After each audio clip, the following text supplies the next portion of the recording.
Good morning everyone. আজকে সকালটা এখান থেকে শুরু করলাম। সবাই কেমন আছো বলো? আজকে দেখছো সকাল সকাল রেডি হয়ে গেছি। আজকে এই বাড়ির যে বড় জেঠু, তার চোখের অপারেশন আছে আমাদের এই বেহালা চৌরাস্তাতেই, দিশাতে। তো এখন যাচ্ছি জেঠুকে নিয়ে। দাদা তো এখানে থাকে না, দাদা তো থাকে দুর্গাপুর। তো এখন জেঠুকে নিয়ে যাচ্ছি।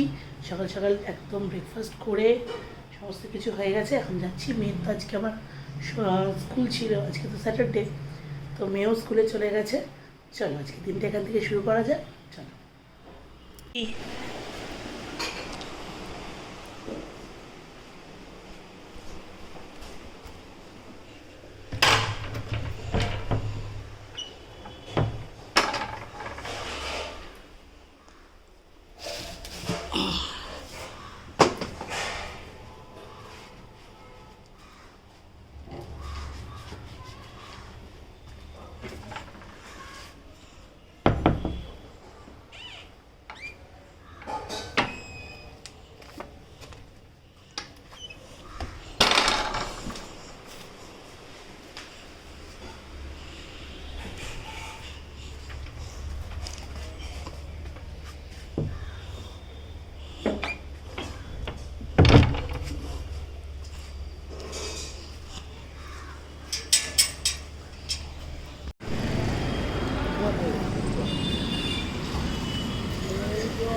লালটু আমার না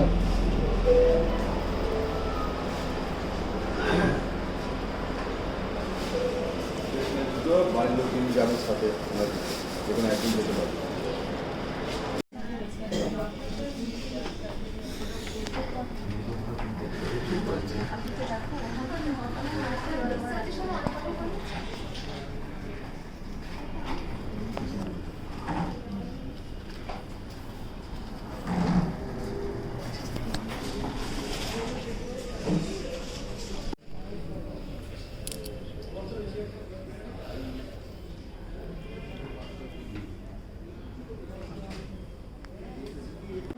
জেঠুকে নিয়ে বসে আছি, কখন হবে জানি না। অ্যাডমিশন করে নিয়েছে, এই ফিরলাম বাড়ি জেঠুকে নিয়ে আজকে। এখন যাচ্ছি খেতে। ওখানে খাওয়ার অপশন ছিল, কিন্তু আজকে বাড়িতে পোস্ত হয়েছে না, ওই জন্য কোথাও কিছু খাইনি, জানি বাড়ি এসে যাবো। বেশিক্ষণের ব্যাপার না, তো চলে এসেছি। মেয়েটার শরীরটা ভালো না, মেয়েটার জ্বর হয়েছে। স্কুল থেকে এসে দেখতেও পাইনি আমি, এখন তো দেখলাম ঘুমিয়ে পড়েছে। স্কুল থেকে এসে দেখতেও পাইনি আমি, এখন দেখলাম ঘুমিয়ে পড়েছে। খেয়ে দিয়ে গিয়ে ওর পাশে একটু শুই। আজ একটু সময় পেয়েছি, তাই টিভি দেখে দেখে ভাত খাবো। এই জায়গাটা হচ্ছে বেসিক্যালি আমার হাজব্যান্ডের আর আমার মেয়ের, তারা দুজন টিভি দেখে ভাত খায় ছুটির দিন, এমনি সময় না। আজকে আমি নিয়েছি জায়গাটা। আজকে আমাদের রান্না হয়েছে দেখো, শাপলা, এদিকে পোস্ত, আর এইদিকে হচ্ছে বিউলির ডাল।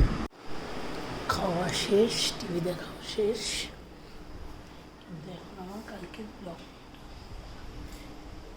এখন আমার কালকে ব্লগটা লাইভ করা হয়নি, এডিট করে পড়ে আছে। ওটা রেন্ডারিংয়ে বসাবো, সেটা আবার কতক্ষণ টাইম নেয়। তারপরে আমি তো আর একটা সমস্যা আছে, সেম জিনিস আমি ফেসবুকে দিই, সেটাও দেখতে হবে। সবাই ঘুমিয়ে পড়েছে।